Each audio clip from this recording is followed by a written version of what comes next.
Here we go.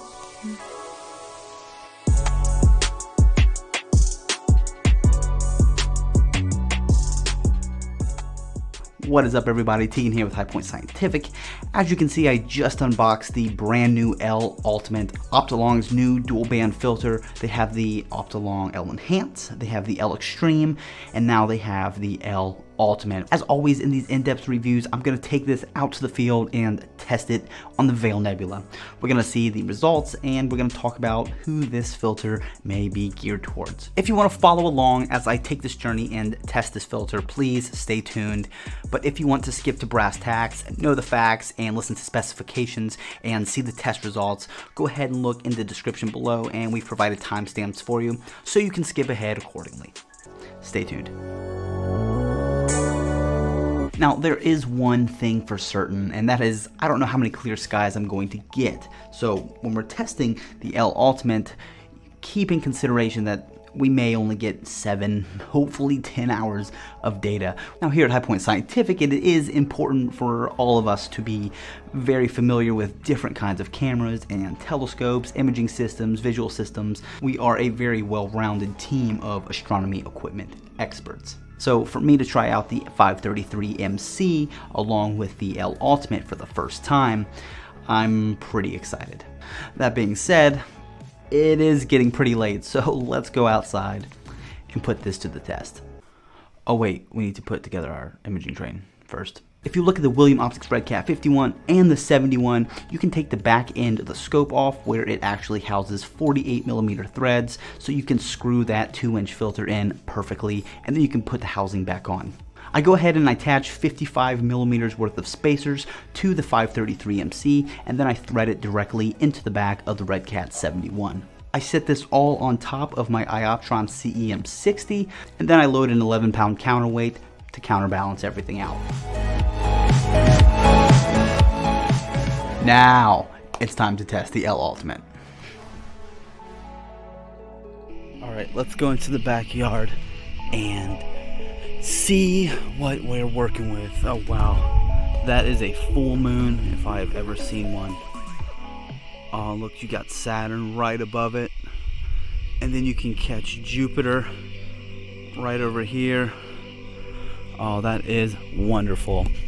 So I'm set up in my backyard. It's hard to tell where I'm actually pointing, but right now I'm pointing directly upwards, almost at zenith.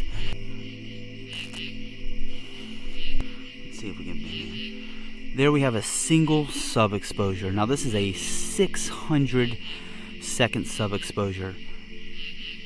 It's not looking too bad with a full moon, 7 or 10 hours of that. That might look pretty nice. I'm guiding at 0.74 right now, so also not too shabby.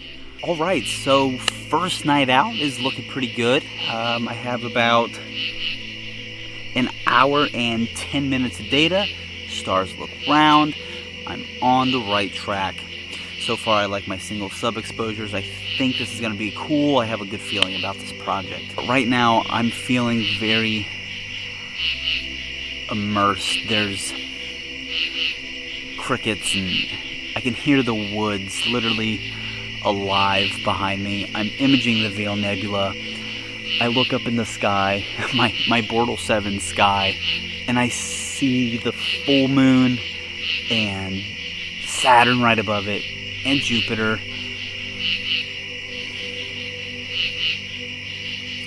It's a pretty cool experience.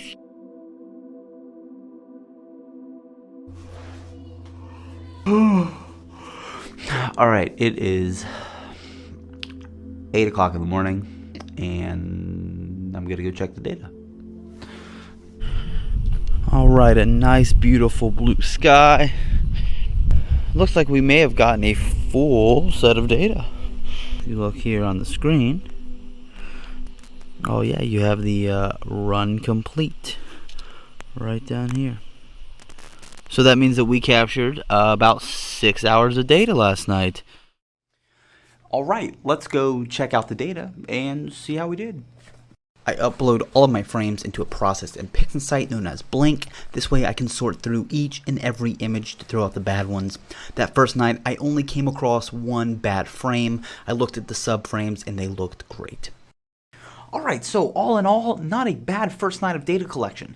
Let's transition and talk a little bit more about the Optolong L Ultimate itself. As far as specifications, I'm using the 2-inch filter, so it has M48 filter threads. It's a 3nm dual band pass filter, meaning it's going to collect light in the HA and O3 emission lines. Seeing that it is a 3nm band pass filter, you're going to have improved contrast, improved light pollution blocking capabilities, improved detail, and a reduction in star size, and this is an improvement over the L Enhance as well as the L Extreme. Another cool thing to mention is that these filters work for rather fast systems down to about f3.5 or f4. And any faster, you're going to experience band shifts. You're going to want a wider bandpass filter like the L Extreme. So if you own a Celestar Rasa, then you may want to consider the wider bandpass filter. Alright, it is coming upon astronomical twilight. It's about 9:45 p.m. I'm going to go get set up, and hopefully we have a great set of data tomorrow. See you on the flip side. So it is 9 in the morning, day 2. Looks like we may have collected a decent amount of data. Look in Sequence Generator Pro. Okay, we captured 42 images last night at 600 second exposures. Alright, that first night we collected 6.5 hours. Last night we collected 7 hours of data. You know, that's almost 14 hours of data, and I think tonight might be clear as well. We have beautiful blue skies right now. So, alright, well, let's go inside and take a look at tonight's data. So just like we did last night, I got all my subframes, loaded them up into Pixel site, and went through each frame and removed the bad ones. I came across several that had some kind of clouds or odd vignetting, so I removed those, but other than that, we captured some great data. Alright, so all in all, from the first night and the second night, I was able to collect a total of 10 hours and 10 minutes of data. I threw away a lot of data on that second night due to clouds, but I only threw away one sub on that first night due to star trailing, I'm assuming from meridian flip. But considering the fact that I was shooting from Bortle 7 skies during a full moon and with only 71mm of aperture, the results aren't bad.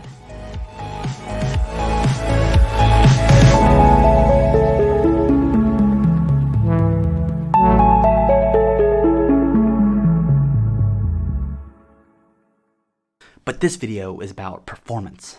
Now, I did test this filter on a rather bright star. It's 52 Sig, the one that sits right on the top of the Witch's Broom Nebula, which is also in the Veil Nebula. I stacked about 3 hours of decent data, and I saw no haloing. Now, this is a star that is bright enough to produce halos in other brand filters. I didn't test it on something as bright as Vega, because clouds rolled in, but as far as I can tell, and as far as my testing goes, it's nearly flawless. Now, in conclusion, one-shot color cameras are becoming extremely popular, especially for beginner astrophotographers, and beginner astrophotographers want to shoot narrowband as well. The L Ultimate provides a fantastic solution to do that. Definitely a filter worth upgrading to. Again, my name's Tegan with High Point Scientific. If you have any questions, please let us know in the comments below, and we'll be more than happy to assist you. If you like this video, please be sure to like this video and subscribe to our YouTube channel so you don't miss any future content about astronomy or astrophotography. Clear skies.